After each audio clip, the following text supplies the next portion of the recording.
Kakarating lang namin sa pinakaliblib na kubo sa buong mundo at nagsusurvive dito na walang pagkain, tubig at isang silungang halos guguhuna. Kami laban sa kalikasan at kailangang mabuhay. Lahat ay pwedeng magbago agad at mag-isa lang ako rito sa susunod na 24 na oras. Ang hirap na naranasan ko roon at wala akong nakuha. Kung di tayo makahanap ng pagkain at tubig, mapapahamak tayo. Kung kailangan natin ng tulong, 2 araw ang lakad bago tayo makakuha nito. Hindi ko rin alam kung pwede tirhan ang lugar na to, pero malalaman natin sa mga susunod na araw. Kailangan mo talagang magkaroon ng fatalistic na pag-iisip. Meron tayong 3 layunin dito. Una, maghanap ng pagkain at tubig. Pangalawa, mabuhay.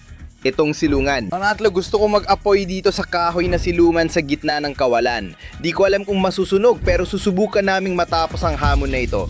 Opisyal na kami nag-iisa. Tingnan natin kung saan tayo mabubuhay. May mga gamit tayo sa kayak na babalikan mamaya. May deck na may magandang tanawin at hagdan sa baba. Sana makapag-explore din tayo doon para maghanap ng pagkain.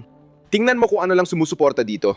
Seryoso? Walang paraan na kakayanin ako nito. Kaunting lubid lang ang suporta ng hagdang ito. May barnacle ito at may talaba rin na pwede nating kainin mamaya bilang merienda.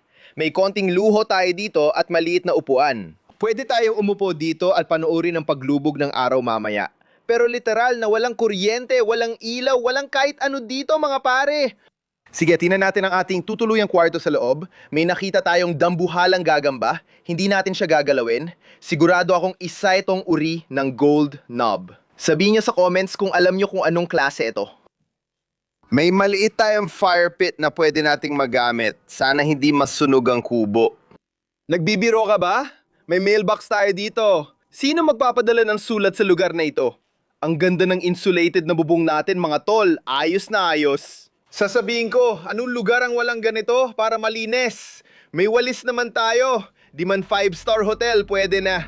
Tingnan natin ang gamit natin sa survival challenge. May mini fishing rod tayo, kasing laki ng akin, pero baka mas maganda ang performance. Mini spear gun na malakas, machete para linis ng hayop at putol ng kahoy, drone, GoPro, maraming baterya, at mask. Magagamit natin ito. Maliit na pakete ng mga lure. Pwede nating gamitin to para mag-explore at maghagis sa mangrove system. Siyempre, hindi mawawala ang signature quick revive. Gagamitin natin ito kapag sobrang hina na tayo. Iinumin natin to at parang mabubuhay ulit. Tingnan niyo ang daming isda sa paligid natin. Talagang si inang kalikasan na namamayani dito. Kahit na daan-daang milya tayo mula sa kahit anong uri ng sibilisasyon, may misyon tayong kailangang tapusin. Panahon na para maghanap ng pagkain at tubig.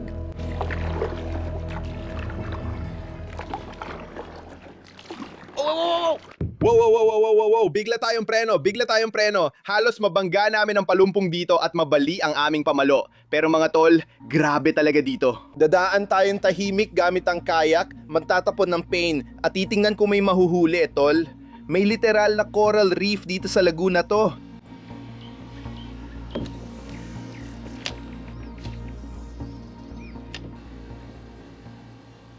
Oo, nakita niyo ba yun mga tol? May barakuda talagang kumagat sa linya natin. Sige, subukan ulit natin. Sayang, nawala natin.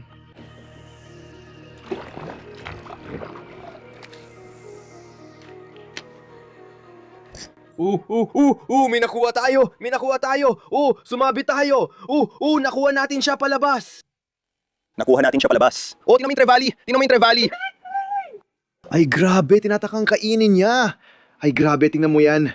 May maliit na coral cod. Ang ganda pare. Medyo maliit pa.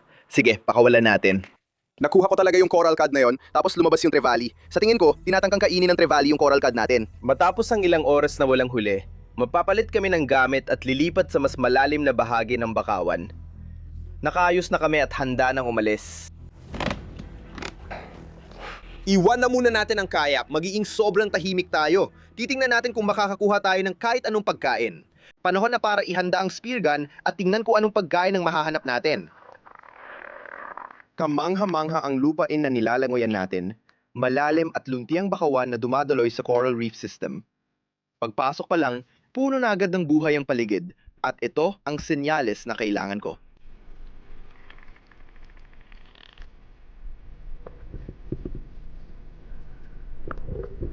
Ngayon, sa pangaso namin sa mga estrukturang ito, hinahanap namin ang malalalim na kuweba at bakawan at dahan-dahan kaming bumababa ng tahimik. Bigla na lang lilitaw ang mga isda kung saan-saan, kaya doon tayo dapat umatake.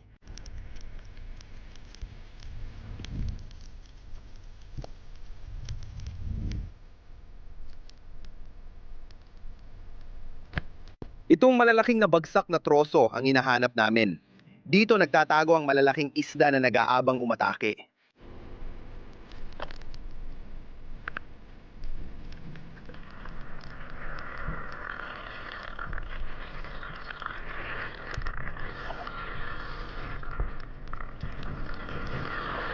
Kaunti lang ang isda sa troso, kaya lilipat na kami sa mababaw na bahura.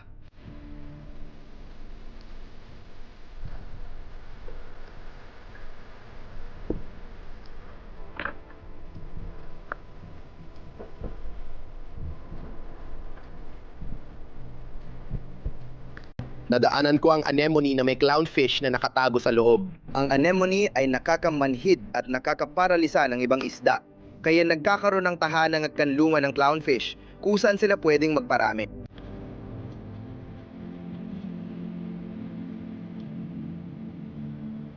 Habang lumalangoy pababa, pumapasok ako sa madilim na mga kuweba kung saan nagtatambay ang malalaking hayop. Ang lugar na ito ay kilala sa mga buwaya, kaya di ko alam kung ano ang gusto kong makasalamuha.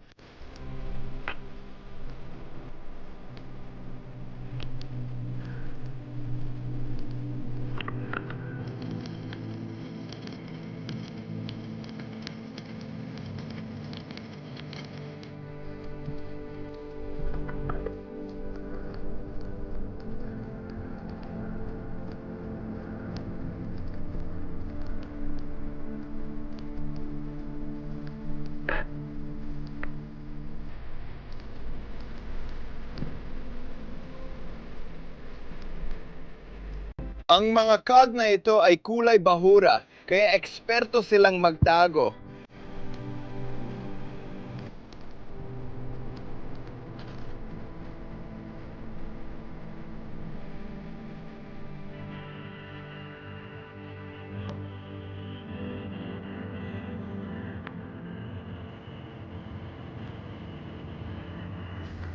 May dumaan na grupong mulep. Una, naka-safety ang baril ko pero kalauna nagpaputok ako bigla. Grabe, napakadali ng huli na yon. Panahon na para mag-reload at ipagpatuloy ang pangangaso.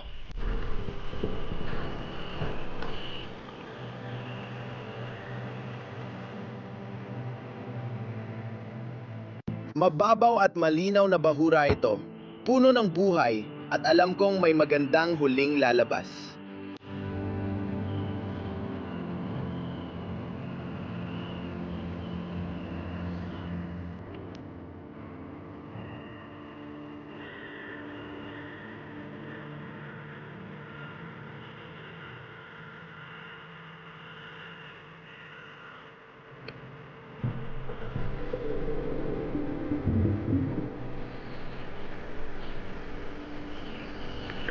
Habang sumisisid ako, nakita ko ang kawan ng Big Eye Trevally. Hindi masarap kainin ang mga isdang ito, pero kamangha-mangha silang manghuli gamit ang mga gilid ng bahura para itaboy at ikulong ang mga isdang pain at sama-samang kumain sa malalaking kawan.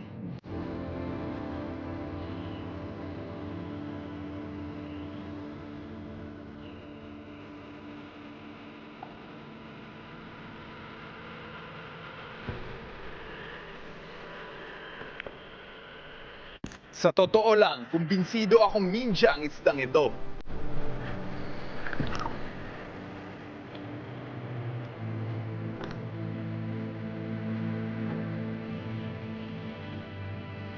Ang mga ito ay tinatawag na Christmas tree worms. Binabaon nila ang sarili sa matitigas na korales at kumakain mula sa agos ng tubig.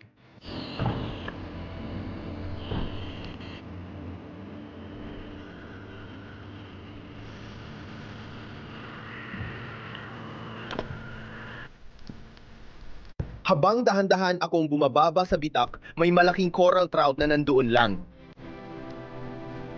Hindi ko pa rin alam kung paano ko hindi natamaan ang isdang ito.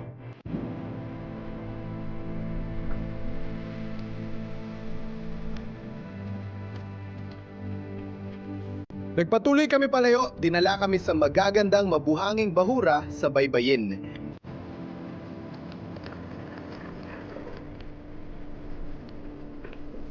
Ito ay hardin ng korales at perpektong taguan ng mga isda.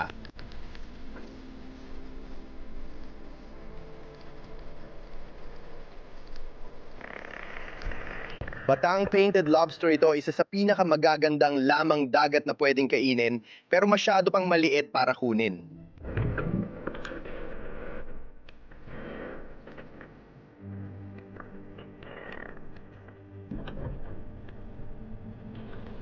May ilang maliliit na isda sa bahura, pero naghihintay pa ako ng mas maganda. Nagbigay sa akin ng pagkakataon ang tuskfish na ito, pero naging mabagal ako.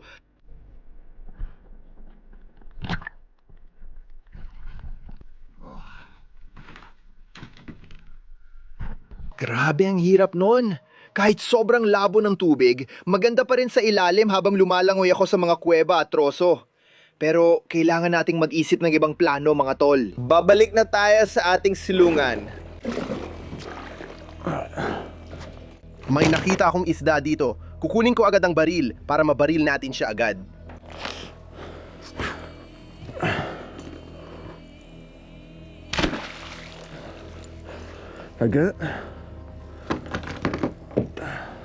Ay, hindi ko siya natamaan. Paano ko yun hindi natamaan? Pare, nilalamig ako. Ang dami kong enerjiyang nasayang sa pagsisid pero wala tayong nakuha. Tatanggalin ko na wetsuit ko. Kailangan kong matuyo at magpainit. Parang lugmok na tayo. Wala tayong pagkain. At talaga, wala talaga tayong tubig. May pinakamadaling pagkakataon na nasa harap ko lang nung bumalik ako. May isda na literal na katigil lang doon. Pumutok ako mula sa dock gamit ang spear gun at hindi ko siya natamaan. Maliit ang tsansang bumalik siya. Kaunting oras na lang bago magdilim. Tapos kailangan na nating maghanda para sa malamig, malungkot at gutom na gabi. Tignan mo to, nakakainis talaga. Pati gagamba natin nakahuli pa ng langaw. Sobrang sunog na ako sa araw, ang alat ko na wala pa akong nakuha. Gusto ko lang ng madaling pagkain. Kanina ang dami nating inikot, nasayang lang lakas natin. Kita ko yung mga isda sa pantalan. Sa tingin ko, madali natin silang mahuhuli, mga tol. Kailangan natin kunin kung ano ang pwede ngayon. Parang alas 4 ng umaga sa nightclub. Kahit sino na lang iuwi mo. Makukuha natin tong isda, mga tol. Kapus na talaga ako ngayon. Saan ka pa makakahuli ng pagkain na 1 metro lang mula sa pantalan?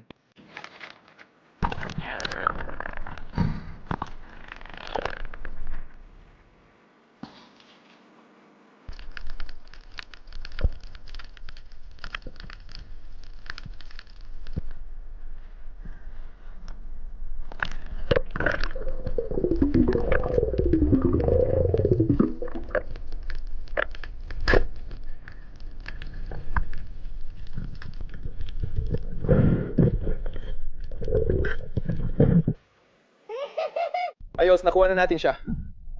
Talagang nakuha na natin siya.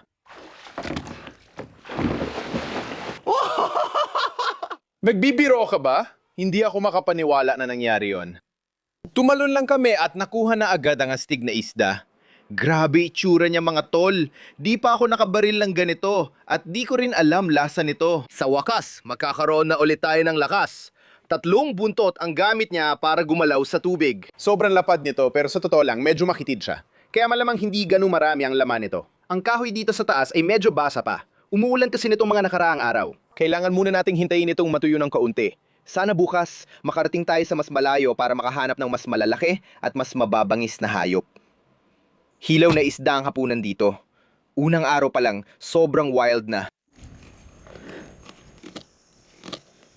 Huling hiwa, may karne tayong nakuha. Paano mo huhugasan yan dito? Seryoso ka? Ilagay mo lang sa sahig ng bangka.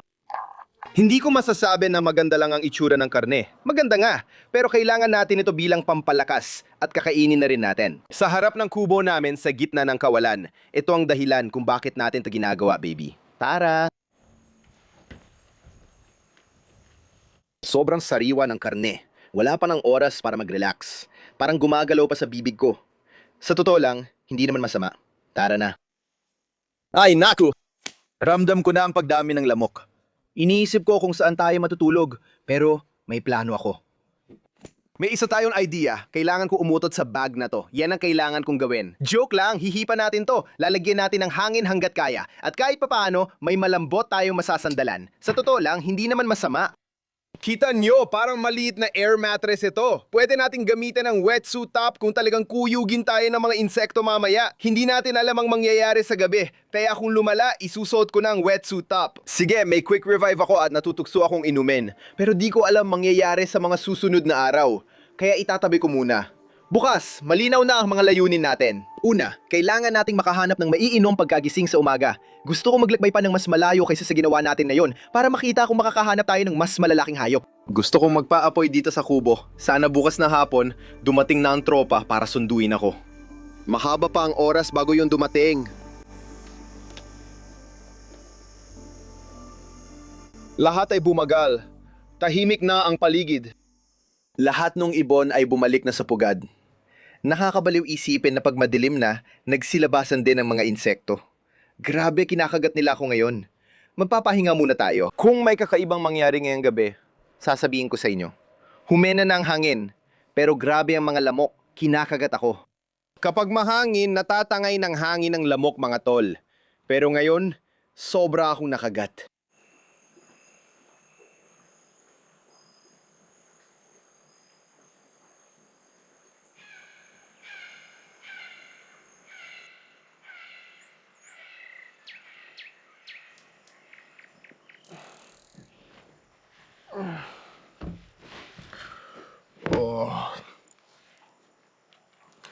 Magandang umaga mga tol. Siguro yon ang pinakamahabang gabi ng buhay ko. Buong gabi, nawawala ng hangin ang backpack natin, halos wala na itong hangin. Dito ako natulog sa tuwid na kahoy na to. Hindi ako tinantanan ng mga lamok, mga tol. Tignan nyo braso ko. Tignan nyo yan, no? Pero may panibagong araw na tayo at masaya ako makita ang sikat ng araw. May 3 bagay tayong kailangan gawin na yung araw. Una, kailangan nating makahanap ng kahit anong maiinom mga tol. Hindi pa tayo umiinom mula nang magsimula ang hamon. Pangalawa, gusto ko ring malaman kung kaya pa nating mag-explore ng mas malayo kaysa kahapon at makakita ng mga hayop na pwedeng mahuli. Pangatlo, gusto kong makita kung kaya nating magpaapoy sa silungan at maghintay hanggang sunduin tayo.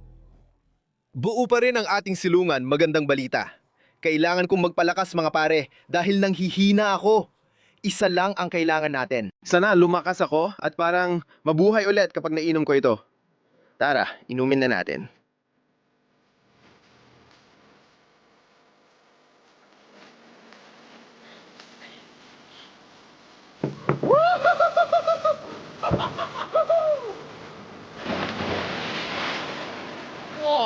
Wow! Parang nabuhay ulit tayo, pare! Tara na! Ang dami kong enerhiya ngayon mga tol. Sobrang ganado ako. Kaya didiretso na tayo sa kayak. Magsisimula na tayo maglibot.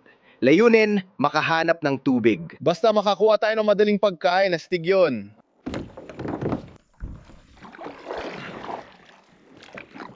Grabe to. Tingnan nyo to, may malaking yungib dito mga tol. Dapat pwedeng daanan yan.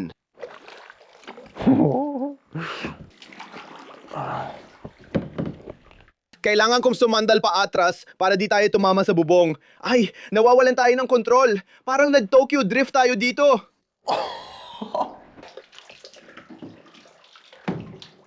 Sa tingin ko, puro dumi ng paniki ang tumutulo sa akin. Grabe naman! Hindi ako makapaniwala pare, ano? Galing lang tayo sa kuweba tapos andito na agad tayo sa lupit na lagoon na to. Grabe! Pagkatapos mag-explore sa isa sa pinakamagandang asul na lagoon para maghanap ng pagkain at tubig, may nakita akong bagay na di ko akalaing umiiral. Grabe, astig. Tigyan mo yan. Jellyfish, jellyfish, jellyfish. Dan sila pare. Astig. Meron tayong malalaking jellyfish. Grabe pare, tingnan mo siya, ang bilis niya. Nasa paligid natin silang lahat. Parang eksena talaga sa Finding Nemo. Alamin natin kung nakakatusok ba ang mga jellyfish na to, hindi. Tara na.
Isa ito sa mga pinakawalang kapantay na bagay na nakita ko.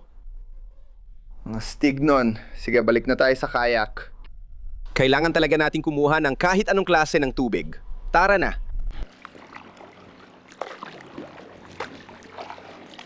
Kahit sobrang hirap ng tulog ko kagabi, hindi ko to mararanasan kung di ko naranasan yung hirap na yun, pare. Kaya kung may mga tao dyan na dumadaan sa mahihirap na panahon at mga ganung bagay, tandaan nyo lang na sulit ang paglalakbay. At sa kabilang dulo, kadalasan may maganda kang matatagpuan. Ganito ang buhay, pare. Dito mismo. Ang likhang sining ng Diyos na makikita sa kalikasan, malayo sa lahat ng bagay. Ramdam mo lang kung ano ang ibig sabihin ng maging tao, pare. Mahal ko kayo, mga tol. Salamat sa suporta at pagkakataon na maggawa ko ito.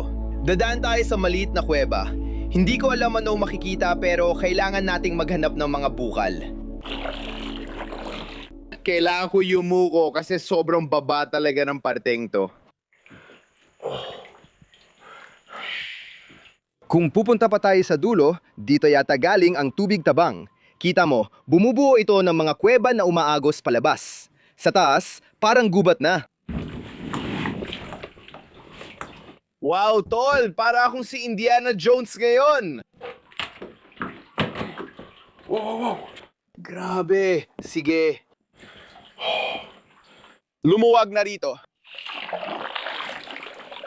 Aakyat lang ako ng kaunti pa dito. Pero masasabi ko sa tubig na to, ang kakaiba talaga. Parang sobrang lamig, tapos may mga parte na parang mainit. Oo, halos purong tubig tabang ito. Kaya dito sa paligid, sigurado may lugar kung saan dumadaloy ito papunta sa dagat. Nasa pinakamalalim na bahagi tayo ng gubat na yon. Ay, muntik na ako madapa. Ang talas din dito sa daan.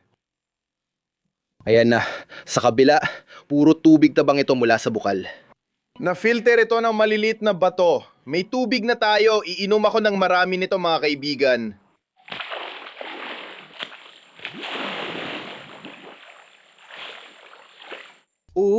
Tubig tabang!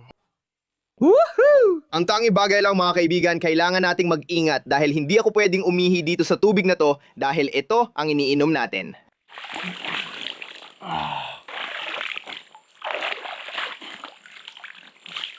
Sige, pakiramdam ko talaga parang bata na bagong dede. May beer belly na ako dahil sa tubig tabang, nakuha na natin ang pangisda at energized ako ngayon. Kaya nating lampasan ang lahat ng nagawa natin dati.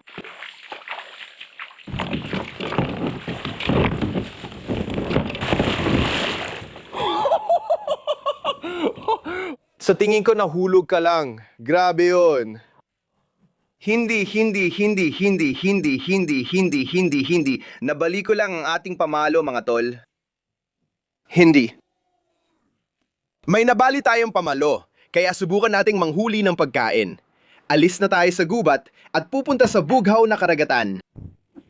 Crave! Oh, may nakuha ako! Uy, tingnan mo yan, pare! Mga tol, timen yan. May nakuha tayong parang isdang bakalaw. Sige, iahon natin siya.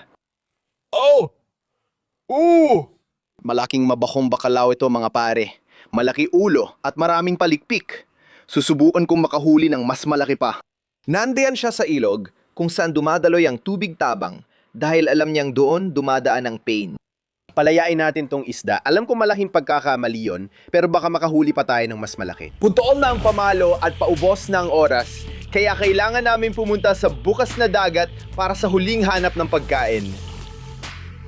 Tingnan mo tong bahura, lumilinaw na. Hindi dapat tayo nandito. Pumunta tayo at kunin ang bote ng tubig na yon. Basura yan, ang ganda ng itsura. Kita niyo lahat ng mga isla sa baybayin at sisisirin natin ang napakagandang bahurang ito. Tingnan mo to. Kitang-kita mo talaga ang mga isda sa ilalim natin. Sige, mukhang ito na ang perpektong lugar para tumalon sa tubig. Ang plano, makakuha ng dambuhala. Gusto ko makahuli ng isang bagay gamit ang spear gun na karapat-dapat sa isang matinding lutuan mamaya. Tara na sa tubig, tara na!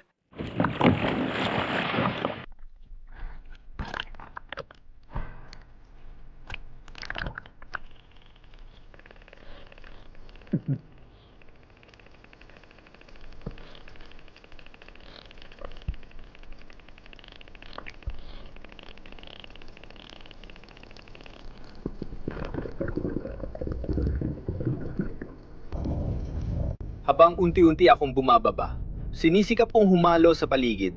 Hinahayaan kong lumapit sa akin ang mga mausisang isda.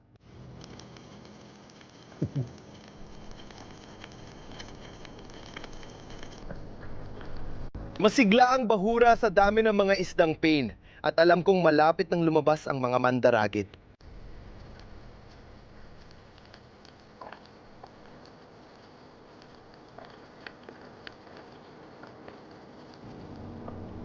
Nauupo ako sa ilalim, dahan-dahan gumagalaw, nagmamasid at naghahalap ng lalapit.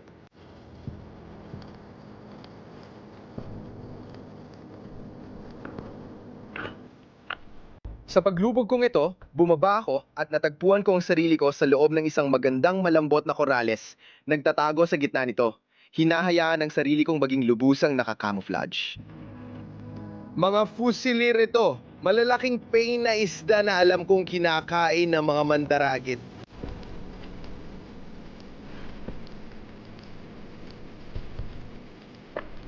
Habang gumagalaw ako sa sahig ng dagat, nadaanan ko ang mga lapi ng malalaking kabibe.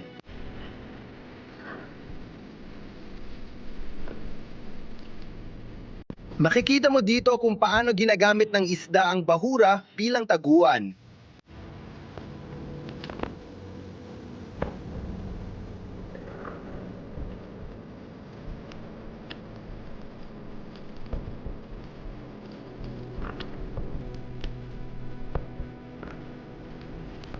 Punong-puno ng buhay ang tubig. Wala pang magandang maipapakita, hindi pa sa ngayon. Habang bumababa ako, dahan-dahan akong gumagalaw ng palihim dahil napansin ko sa malayo ang malaking coral trout.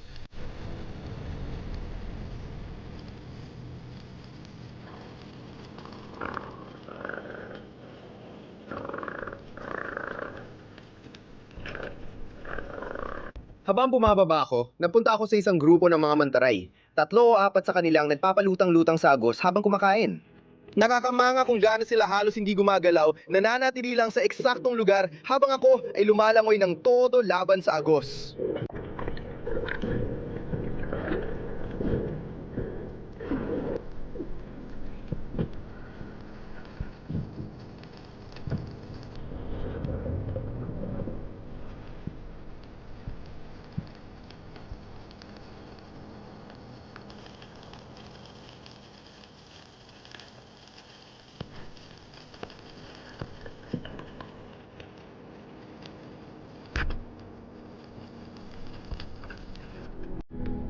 Matapos ang ilang oras na pagsisid, wala pa rin kaming nahanap at lalong lumala ang panahon. Ngayon o hindi na?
Nagawa natin mga pare. Napakaganda nitong parrotfish. Tignan nyo ang mga kulay niya.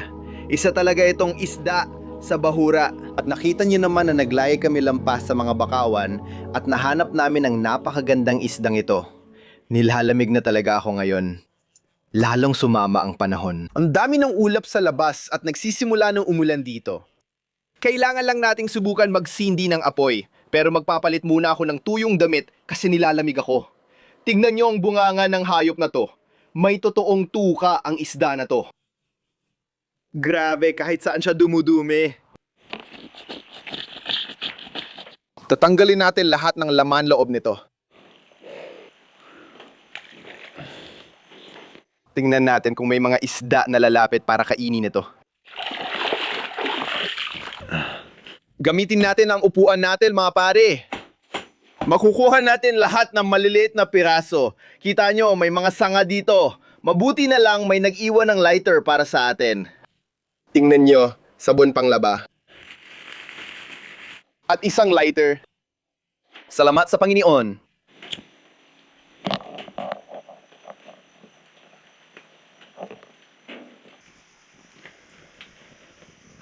Sige, sa tingin ko nakuha na natin. Nakuha na natin mga pare. Nagawa na natin baby, niluluto na natin to. Mag-comment na kayo, niluluto na natin. Hintayin nating maubos ang apoy at ilalagay ang isda sa pagluluto gamit ang maliit na rack. Ilalagay ko lang ito sa ibabaw ng apoy natin.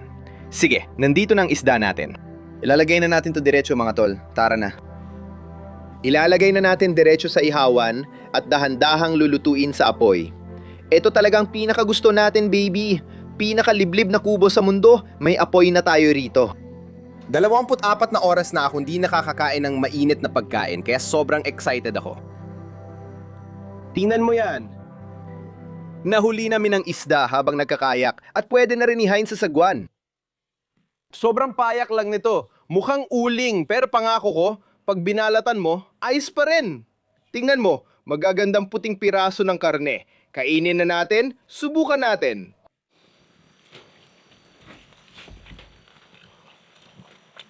Grabe naman! Mainit, malutong, makatas, malaman. Hindi ka pani-paniwala to. Sariwang isda na niluto sa apoy dito sa pinakaliblib na kubo sa mundo.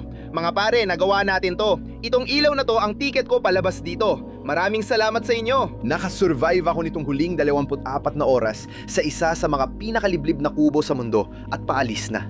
Kita-kits sa susunod na adventure. Huwag kalimutang mag-like at mag-subscribe.